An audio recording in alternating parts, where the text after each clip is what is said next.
Mom, Hawaii is canceled. We're having financial problems right now. Sarah's voice over the phone sounded perfectly distressed. I sat on the edge of my bed, my hand resting on the handle of my half-packed suitcase. We were supposed to fly to Maui in 3 days.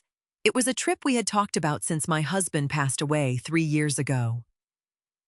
What happened, sweetie? I asked, keeping my voice steady. Jason's company is doing some restructuring. Sarah sighed heavily.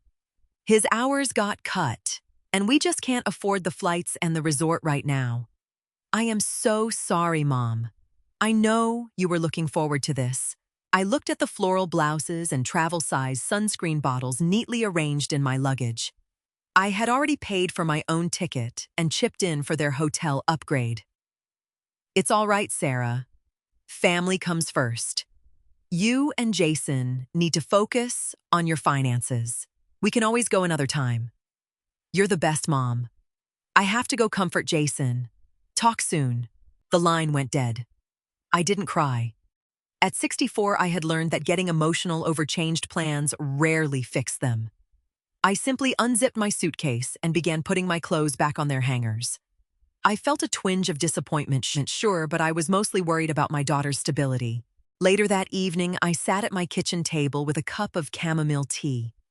The house was quiet. Too quiet. I decided to log into my bank account to check the refund policy on my flight. While my laptop booted up, my phone buzzed on the counter. It was a notification from a shared family calendar I rarely used. Jason has updated an event flight to OGG, Maui. I frowned. Why would Jason update a canceled flight? I tapped the notification, but the event quickly vanished, deleted seconds after it was modified. A strange, cold feeling settled in my stomach. Something wasn't adding up. The next morning, I opened my laptop and clicked on the Facebook icon. I rarely use social media, usually just to look at local gardening groups or neighborhood updates. But that deleted calendar notification was bothering me. I typed Jason's name into the search bar. His profile was private, but then I remembered his mother, Brenda. She was a woman who documented every second of her life online. I searched for Brenda Vanderbilt and clicked on her public page. The first post hit me like a splash of ice water. There was a photo of Sarah, Jace, and Brenda, and Jason's father standing on a white sand beach. The caption read, "Aloha from Maui. So glad the kids could join us for our annual family getaway." The timestamp showed it was posted 4 hours ago. I stared at the screen. I zoomed in on my daughter's face. She looked radiant, holding a tropical drink, wearing a new sun hat I had bought her for our trip. There were no financial problems. Jason's hours hadn't been cut. They just didn't want me there. They had chosen to go with his parents instead, and rather than telling me the truth, my daughter had lied to my face. I closed the laptop slowly.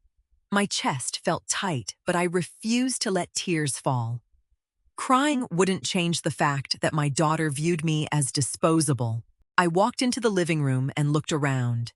The house I had shared with my late husband was large, paid off, and filled with memories. It was also filled with Sarah and Jason's things. Their winter sports gear was in my garage. Their old furniture was in my basement. I had become their free storage unit, just like I had become their backup plan. I walked to the kitchen drawer, pulled out a notepad, and picked up a pen. I wasn't going to confront them. I wasn't going to scream or demand an apology. Instead, I started writing a list. It was time to reorganize my life. I spent the next 3 days going through my finances. When my husband died, he left me comfortable. Not millionaire rich, but secure enough that I never had to worry about bills. I had always been generous with Sarah. She was my only child, after all. I laid my bank statements out on the dining table. With a yellow highlighter, I started marking every recurring expense that wasn't mine. There was Sarah's cell phone bill. I had kept her on my family plan for years to help them save. There was the streaming service bundle. There was the auto insurance premium for Jason's truck, which I had agreed to cover temporarily 2 years ago when he was between jobs. Temporarily had somehow become permanent. I tallied up the numbers. I was spending nearly $600 a month subsidizing the lives of 2 adults who were currently sipping margaritas in Hawaii on my dime. I picked up my phone and dialed my service provider. "Yes, I'd like to remove a line from my account," I instructed the representative. Next, I logged into the auto insurance portal and canceled the policy on the truck. Finally, I changed the passwords to every streaming account I owned. I didn't send them a warning text. I didn't leave a passive-aggressive voicemail. I simply severed the financial cords. That afternoon, I called a local locksmith. By 4 p.m., all the locks on my front back and garage doors were changed. Sarah had always treated my house like a revolving door, letting herself in to drop off boxes or raid my pantry when I wasn't home. That privilege was now revoked. I swept the porch, watered my hydrangeas, and felt a strange sense of peace. I wasn't angry anymore. I was just done being the convenient, foolish mother. I poured myself a glass of iced tea and sat on the porch, waiting for them to return from their canceled vacation. 10 days later, Sarah dropped by. She didn't have her key anymore, so she actually had to ring the doorbell. I took my time walking to the door. "Mom." "Hey." She smiled brightly when I opened it. "Your locks are acting weird. My key wouldn't turn." "Oh, the mechanism broke. I had to get them all replaced." I replied smoothly, not stepping aside to let her in right away. "How was your week?" "So stressful." She sighed, walking past me into the hallway. "Jason has been working overtime trying to make up for the pay cuts. We basically just stayed home and watched TV. Speaking of which, the Netflix password isn't working." I closed the front door. "I canceled the subscription. I don't watch it enough to justify the cost." Sarah paused, looking slightly annoyed. "Oh. Well, could you share the new one when you set it up?" "I'm not setting it up again," I said, walking into the kitchen. She followed me, pulling a small, cheap-looking candle from her purse. "Anyway, I found this at a local craft fair over the weekend. Thought you'd like it. It's coconut scented." I took the candle. The label clearly said, "Made in Maui." She hadn't even bothered to take the sticker off the bottom. I looked at her skin. She sported a fresh, golden tan that you definitely couldn't get sitting in a living room. "Thank you, Sarah. It smells lovely." I placed it on the counter. "So, about my cell phone." She shifted uncomfortably. "My service got cut off." "Did you miss a payment?" "No." I poured myself coffee. "I took you off the plan. Since Jason is working so much overtime, I figured you two could manage your own bills now. I need to start budgeting for myself." Sarah's jaw tightened. She opened her mouth to argue but caught herself. "Right. Sure. We can handle it." She grabbed her purse, the fake smile returning. "I gotta run." "Love you, Mom." I watched her drive away. The boundaries were set. Now I just had to wait for the real test.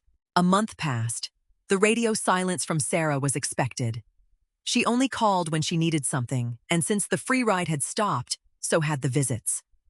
That was until a crisp Tuesday morning when both Sarah and Jason showed up on my porch. Jason was holding a thick folder, trying to look professional. I let them in, offering them a seat in the living room, but I didn't offer any coffee. "Mom, we came to you because we have an incredible opportunity," Sarah began, leaning forward. "We didn't want to bring it up while we were having those financial issues last month, but things are turning around." Jason opened the folder. "Cynthia, a commercial property just opened up downtown. It's perfect for a boutique coffee shop. We've run the numbers, and the return on investment is guaranteed to be massive within 2 years." I looked at the printed spreadsheets.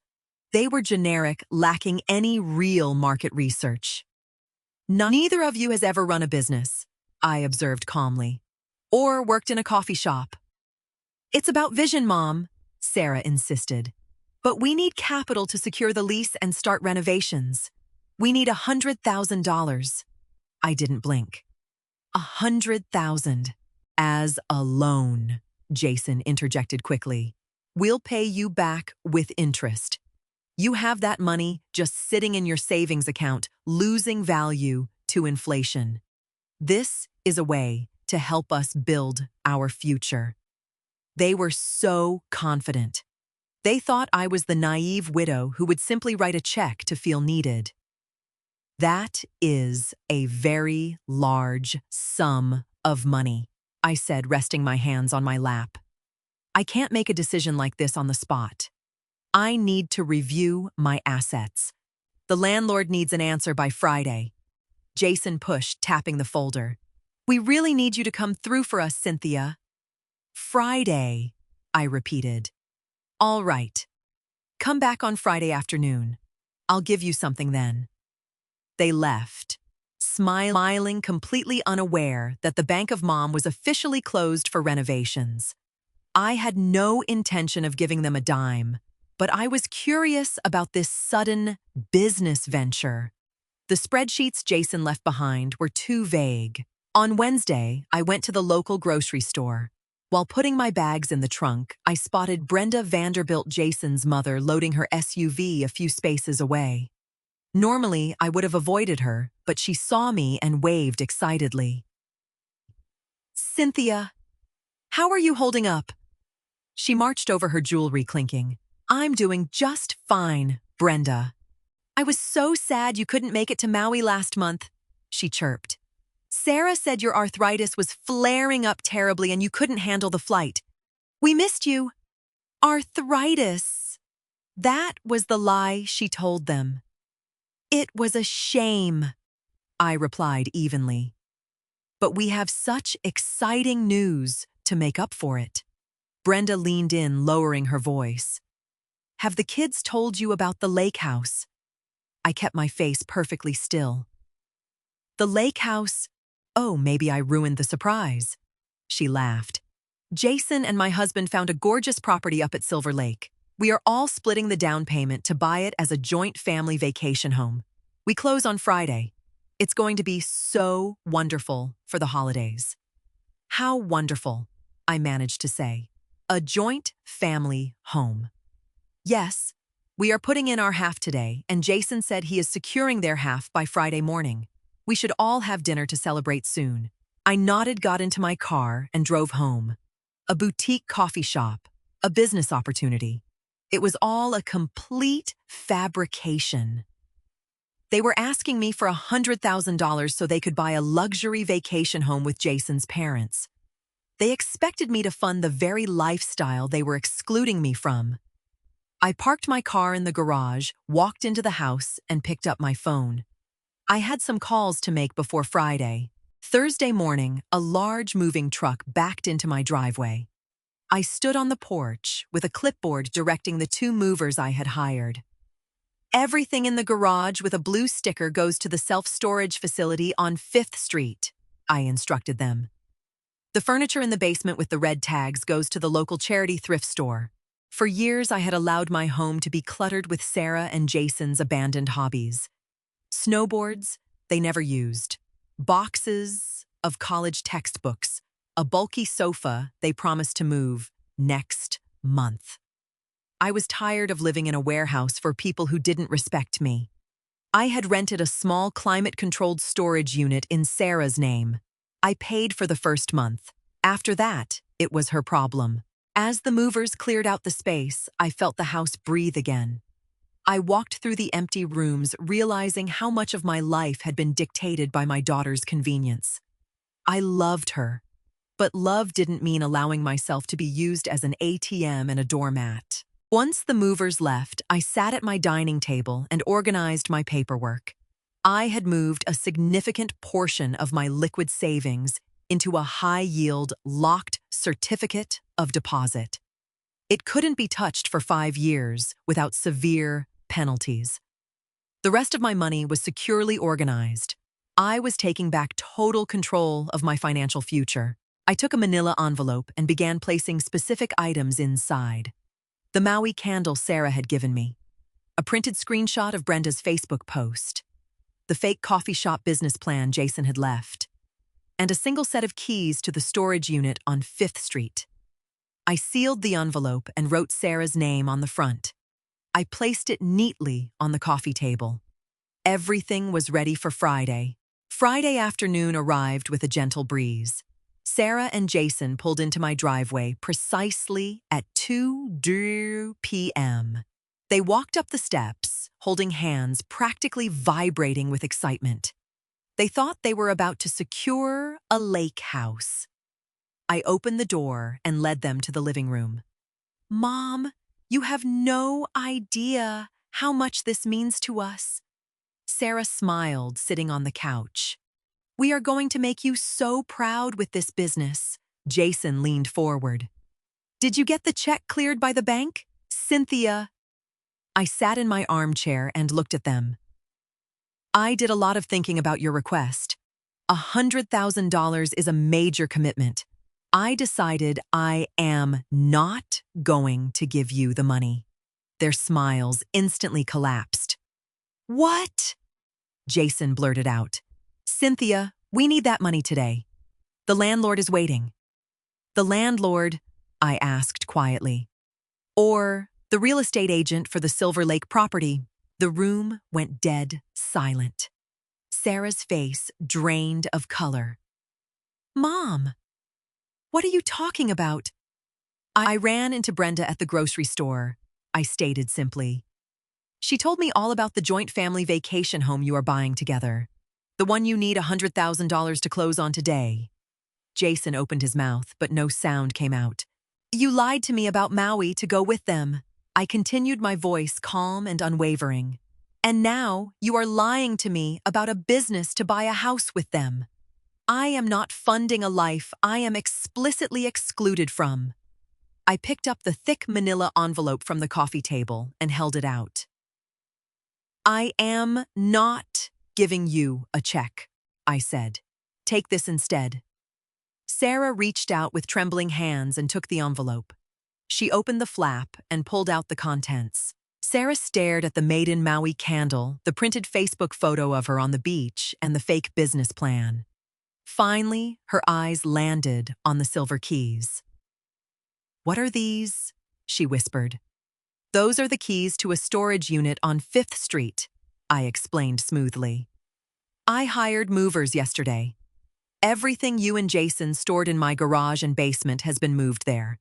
I paid the first month's rent. The next payment is on you." "Mom, you can't do this." Sarah's voice cracked, panic finally setting in. "We signed the papers for the lake house at 4 o'clock. We promised Jason's parents we had the money. We'll look like fools." "Then you shouldn't have made promises with money that wasn't yours," I replied. Jason stood up, his face red with embarrassment and anger. "This is completely unreasonable, Cynthia. We are family. You have the money, you're just being vindictive because you're jealous of my parents."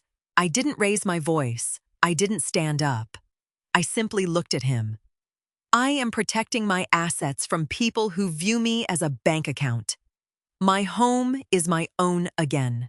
My money is locked away in a CD. The free ride is over, Jason." "Mom, please," Sarah pleaded, tears finally spilling over. "I'm sorry about Hawaii. I'm sorry we lied. Just help us out this one last time. If we back out now, Jason's parents will never forgive us. That is between you and them," I said, pointing toward the front door. "I suggest you leave now so you have time to figure out how to break the news to Brenda." Sarah looked at me, waiting for me to cave. I had always caved. But the woman sitting in the armchair was no longer the pushover she remembered. Seeing that I wouldn't budge, Jason grabbed Sarah's arm and practically dragged her out of my house. A week later, the neighborhood was peaceful. I heard through the grapevine that Jason and Sarah had to pull out of the lake house deal, causing a massive argument with the Vanderbilts. Sarah tried calling me a few times, leaving voicemails alternating between apologies and blame. I didn't return the calls. I needed distance, and she needed to learn how to stand on her own 2 feet. I stood in my bedroom looking at my open suitcase. It was the same suitcase I had unpacked a month and a half ago. This time, I was packing it with purpose. I folded my floral blouses, packed my favorite sun hat, and zipped the luggage shut. I wasn't waiting for my daughter to include me in her life anymore. I was going to live on my own. I had rebooked my flight to Maui, first class. I also booked a beautiful ocean view suite at a resort that didn't have to be shared with anyone else. I wheeled my suitcase to the front door, checked the locks, and stepped out onto the porch. The airport taxi was already waiting in the driveway. I handed my bag to the driver and slid into the back seat. As we drove away from the large, quiet house, I didn't feel lonely. I felt incredibly light. I had spent years giving pieces of myself away to keep the peace, only to realize I was left with nothing. By drawing a hard line, I had finally found my freedom. I looked out the window as the taxi merged onto the highway. I smiled, thinking about the warm breeze and the sand. My money was safe, my home was mine, and my vacation was definitely not canceled. Sometimes the hardest lesson to learn, especially as a parent, is that you cannot buy respect. We often confuse financial support with love, thinking that if we just keep giving, we'll keep the family close. But when your generosity is met with deceit, drawing a hard line isn't an act of revenge. It's an act of self-preservation. Setting boundaries doesn't mean you stop loving your family. It just means you finally start loving yourself enough to protect your own peace. You never have to set yourself on fire just to keep someone else warm. If this story resonated with you, I'd love to hear your thoughts. Have you ever had to set a tough boundary with a family member? Let me know down in the comments. I read every single one. And if you want to hear more stories about real-life situations, personal growth, and taking back your power, please hit that subscribe button and turn on notifications. Thank you so much for listening, and I'll see you in the next video.